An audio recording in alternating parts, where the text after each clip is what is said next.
में आध्यात्मिक बात के जोड़ के ही लय में कोशिश कइल बा हमरा और हमार राइटर है। अरे चढ़ली जवानी बाबू के गुमानी बाके हो के न सुनता चले लुरहिया में लंकर कवरिया में धरती के बिखर चढ़ली जवानी बाबू के गुमानी बाके हो के न सुनता चले लुरहिया में लंकर कवरिया में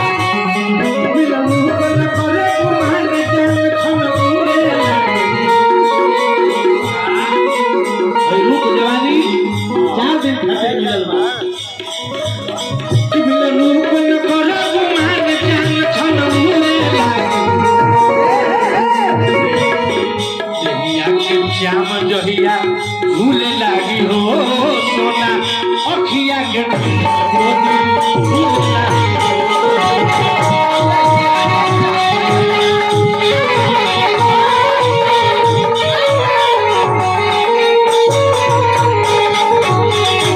श्याम जहिया भूले लागी हो सोना अखिया के भूले लागी हो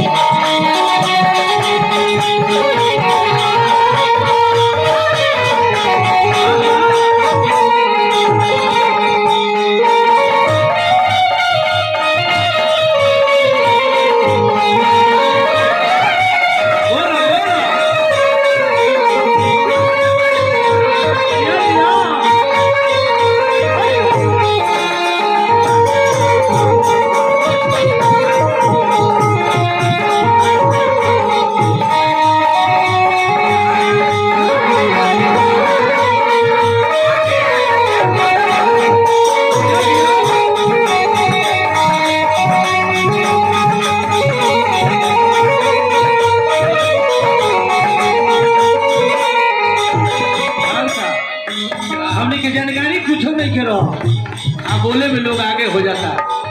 अगला के बोले नहीं खेले ऐसा ऐसा केहू केहू के मिल जाए पूछो के ना बचा ना खाली बाबू पूछो ना किसाना खाली बाबू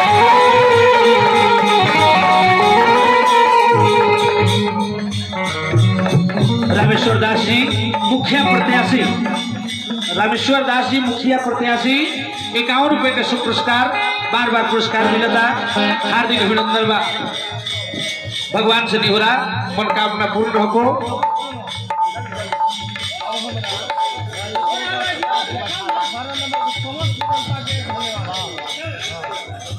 राजेश्वर दास जी की तरफ से वार्ड नंबर 18 के समस्त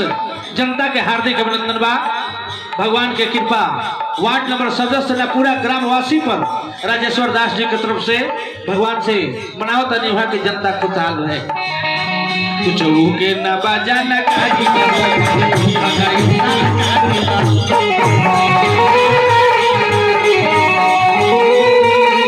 पियवा के धर हाथ साथ सवरे लागी पियवा के कृपा हुई बोलो मुआ के कृपा हुई माथे मौरी चढ़ जाए पियवा के धर हाथ साथ सवरे लागी देहिया के जाम जहिया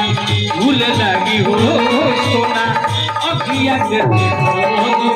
भूले लागी हो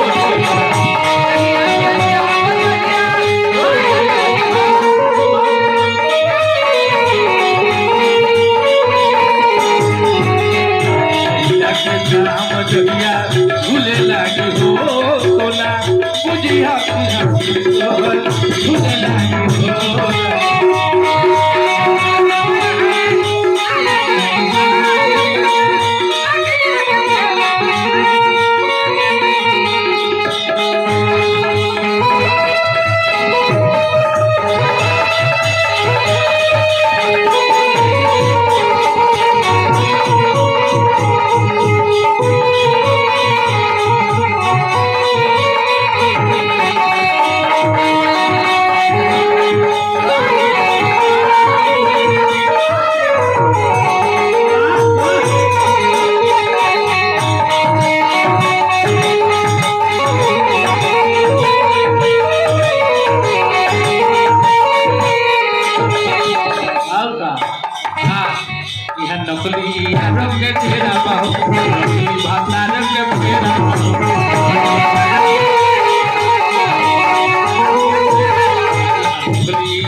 के डेरा बाहू ऊपर से प्यार के फेरा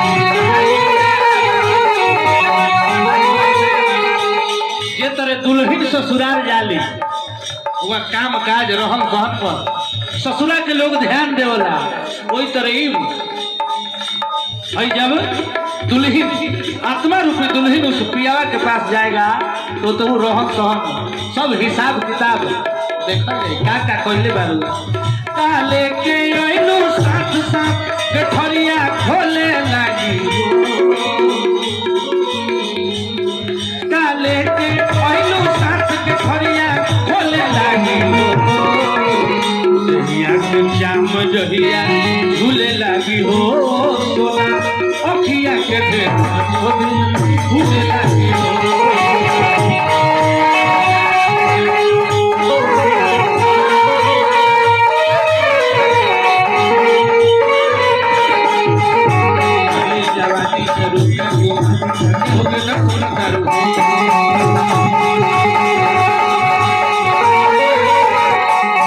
लोहिया में लटकत कमरिया में धरती के पीछे मुख न कर गुमान जान छन उड़े लागी मिल मुख न कर गुमान जान छन उड़े लागी या के श्याम जहिया भूल लागी हो सोना बुझिया के भूल लागी हो भूल लागी हो